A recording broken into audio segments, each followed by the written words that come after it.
Sobat Maestro, sesaat lagi Anda akan mendengarkan Blog Airtime bersama Ibu Esther Parta Laksana. Selamat mendengarkan.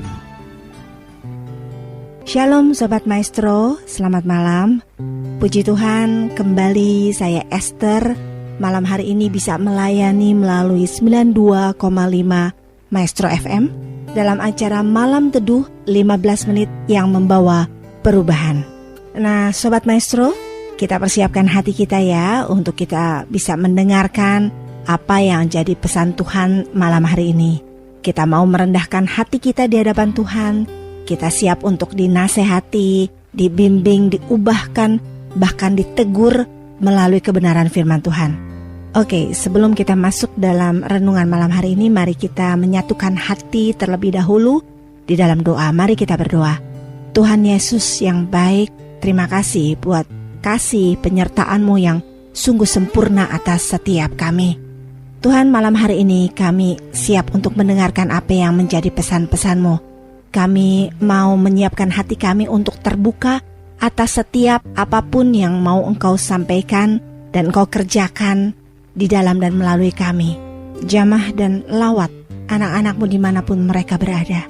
Dan urapi juga setiap kami termasuk hamba-Mu yang Engkau perkenankan untuk bisa melayani malam hari ini. Urapi setiap perkataan yang keluar dari mulut hamba-Mu supaya jadi perkataan yang menjadi berkat buat banyak orang, sehingga kami semakin dikuatkan, kami semakin diubahkan, kami semakin bertumbuh pengenalan kami akan Engkau, dan setiap kami bisa mengalami perjumpaan yang indah secara pribadi dengan Engkau. Terima kasih Tuhan, dalam nama Tuhan Yesus, amin. Sobat Maestro, tema kita malam hari ini adalah kedewasaan rohani. Nah Sobat Maestro, Tuhan menghendaki kita menjadi orang-orang percaya yang semakin hari semakin bertumbuh dalam kedewasaan rohani.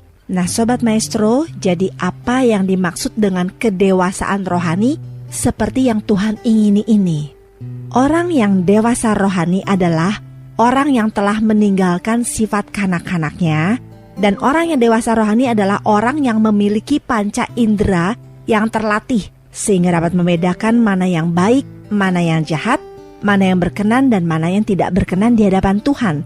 Ayatnya di 1 Korintus 13 ayat 11 dan di Ibrani 5 ayat 13 sampai 14. Anda catat, nanti Anda baca ya.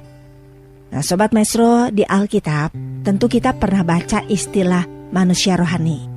Nah ini untuk membedakan dengan manusia jasmani ya. Tapi di Alkitab tidak mengenal istilah rohani tinggi atau rohani rendah.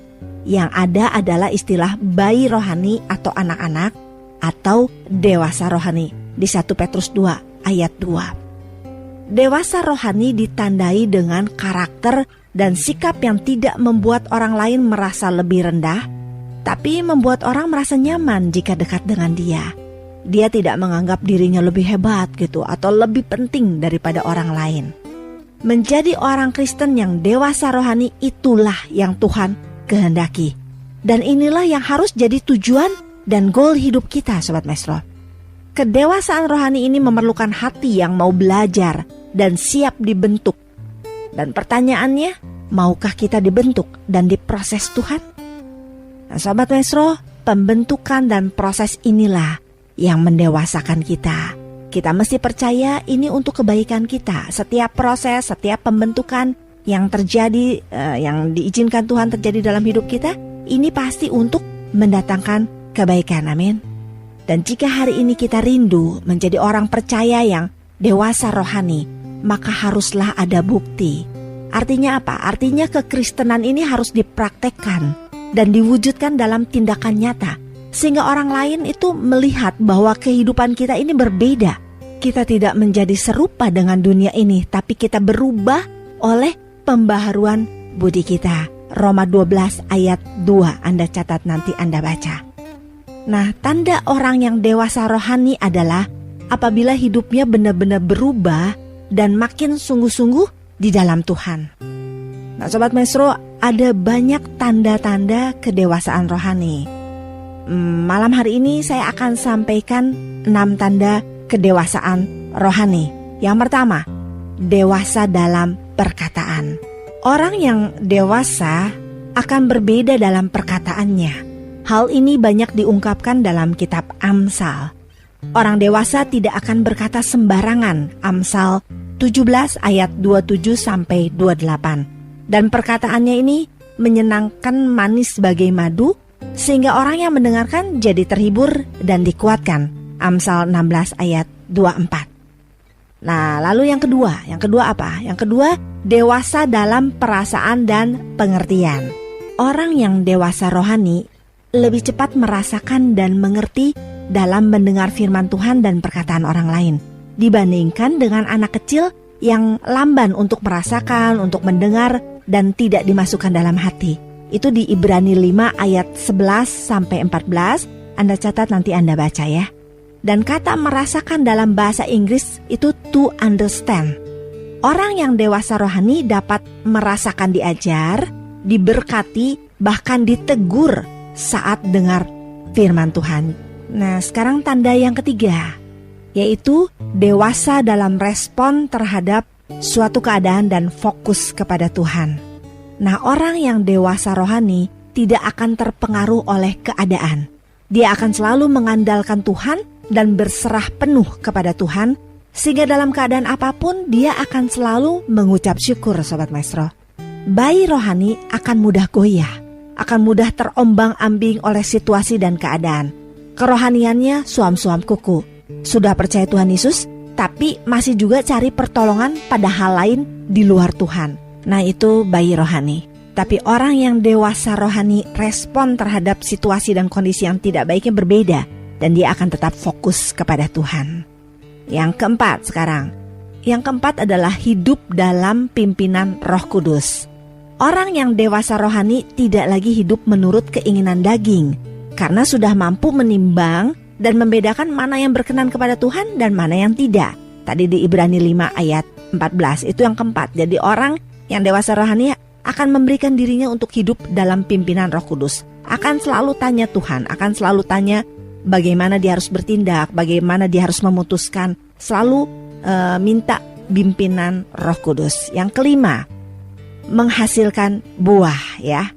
Orang yang dewasa rohani hidupnya pasti jadi berkat bagi orang lain dan memiliki komitmen dalam pelayanan, dan semua itu dilakukan bukan karena rutinitas, tapi didasari oleh kasihnya kepada Tuhan. Jadi karena terlalu mengasihi Tuhan, karena mengasihi Tuhan, maka semua itu dilakukan dengan penuh kesadaran. Yang keenam, dewasa dalam cara berpikir.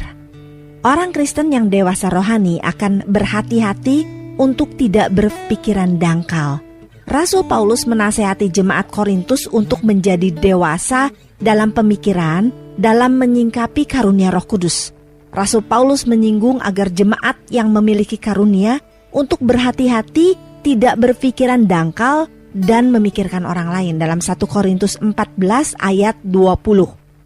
Orang yang dewasa rohani seperti ini tidak akan mudah menilai negatif terhadap orang lain dan tidak mudah menuduh atau menghakimi orang lain. Nah, itu 6 tanda-tanda kedewasaan rohani. Nah, Sobat Maestro, kedewasaan tidaklah berbicara tentang umur seseorang ya, tetapi tentang cara berpikir, berkata-kata, dan bertindak dalam menghadapi dan menyingkapi sebuah situasi dan kondisi yang terjadi di sekeliling kita. Dalam kehidupan rohani pun kedewasaan tidaklah bergantung seberapa lama kita mengenal Yesus, seberapa banyak pelayanan yang kita jalankan, atau seberapa banyak pengetahuan kita tentang kerohanian. Tetapi dari bagaimana kita merespon firman Tuhan yang adalah pedoman kehidupan kita. Bagaimana firman itu merema dan terpancar melalui hidup kita, melalui apapun yang kita lakukan. Amin. Sobat Maestro, menjadi dewasa itu tidak terjadi secara otomatis, namun perlu proses dan waktu. Dalam proses tersebut mungkin kita harus melewati berbagai tahap, sama seperti pertumbuhan seorang anak untuk mencapai dewasa tentunya. Tentunya dia harus melewati masa bayi, terus anak, terus remaja ya, pemuda, dewasa, dan orang tua. Kita ini bisa puluhan tahun jadi orang percaya, tapi itu gak menjamin kalau kita telah dewasa rohani di dalam Kristus. Kita jangan jadi Kristen bonsai, Sobat Maestro. Apa tuh Kristen bonsai? Kristen bonsai adalah orang yang sudah berpuluh-puluh tahun usianya, namun tetap aja kerdil. Mengapa? Karena memang dibentuk demikian. Kita harus jadi orang percaya yang bertumbuh, harus alami kedewasaan rohani. Nah, oke, mungkin Anda bilang, oh saya mau dong bertumbuh dalam kedewasaan rohani. Tapi gimana caranya, Bu, supaya kita bisa alami pertumbuhan dalam kedewasaan rohani kita? Saya akan bagikan malam hari ini bagaimana supaya kita bisa mengalami pertumbuhan ke arah lebih dewasa rohani lagi. Yang pertama, kita perlu komitmen untuk bertumbuh. Tadi saya sudah katakan ya bahwa proses bertumbuh jadi dewasa tidak ada yang otomatis, namun perlu komitmen. Dan komitmen harus dengan sengaja dilakukan dan dengan sengaja dipraktekkan. Kita jangan berpikir jika kita setiap minggu ke gereja, kemudian dengan tertib kita kasih persembahan gitu, itu udah cukup modal buat kita untuk bertumbuh. Mengapa? Karena hidup orang percaya bukan hanya mendengar, tapi juga harus taat dan mempraktekkan apa yang sudah didengar. Kita tidak jarang menemukan orang-orang yang sudah mengerti kebenaran firman Tuhan, namun hidupnya tetap berantakan gitu, hidupnya amburadul gitu, Sobat Maestro. Gosip tetap aja berlangsung, ngomong masih suka omong kotor, terus dendam, kepahitan tetap ada di hatinya dan tidak ada pengampunan. Masih aja ada orang-orang yang menghakimi orang lain, memfitnah orang lain dan lain sebagainya. Nah, mengapa ini dapat terjadi? Semua ini dapat terjadi karena tidak adanya komitmen di dalam dirinya untuk bertumbuh. Kita jangan jadi Kristen bonsai yang kepalanya besar karena penuh dengan pengetahuan firman Tuhan, tapi hatinya kerdil dan tidak mau mempraktekkan firman Tuhan dan tidak mau punya komitmen untuk mau bertumbuh. Kita harus punya komitmen untuk bertumbuh. Itu yang pertama. Yang kedua adalah perlu adanya pembaharuan hidup yang nyata. Maksudnya apa? Ini supaya hidup kita itu gak jadi batu sandungan buat orang lain, Sobat Maestro. Mungkin ada orang yang sudah berulang kali baca Alkitab, puluhan ayat dia hafal, namun semua ini gak menjamin kerohaniannya menjadi dewasa atau bertumbuh kalau dia tidak pernah membiarkan dirinya untuk diperbaharui oleh firman Tuhan itu.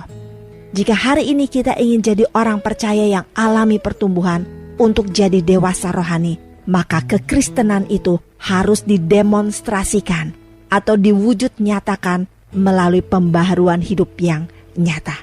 Karakter dan integritas yang nyata dari pengenalan kita akan firman Tuhan. Amin.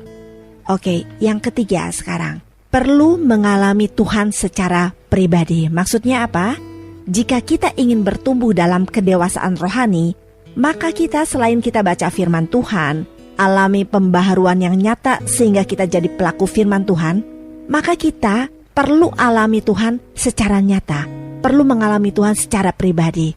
Dan ini semua perlu waktu, tidak instan, Sobat Maestro. Kadang kita perlu alami kesulitan, bahkan penderitaan dan tekanan, supaya kita ini benar-benar dapat merasakan dan mengalami kasih dan pertolongan Tuhan secara nyata. Amin. Kita perlu pengalaman untuk menyembah Tuhan, pengalaman persekutuan yang indah dengan Tuhan, sehingga bukan hanya dibangun dan diisi otak kita dengan pengetahuan firman Tuhan, tetapi hati kita juga dibentuk sehingga kita benar-benar jadi orang percaya yang alami pertumbuhan dalam kedewasaan kerohanian kita. Amin. Tuhan Yesus, terima kasih untuk apa yang sudah kami dengar malam hari ini. Dan kami mengerti dan menyadari masih begitu banyak hal-hal yang harus kami perbaiki dari hidup kami, Tuhan. Kami tidak mau menjadi bayi-bayi rohani. Kami mau semakin mengalami pertumbuhan di dalam Engkau. Dan malam hari ini kami mau memperbaiki komitmen kami di hadapan Engkau. Kami mau komitmen untuk terus bisa bertumbuh, Tuhan. Sehingga pengenalan firman Tuhan yang kami terima, Tuhan, bisa mengubah kami, membuat kami menjadi lebih dewasa rohani lagi. Dan melalui hidup kami, nama Engkau semakin dipermuliakan. Terima kasih Tuhan. Dalam nama Tuhan Yesus. Amin.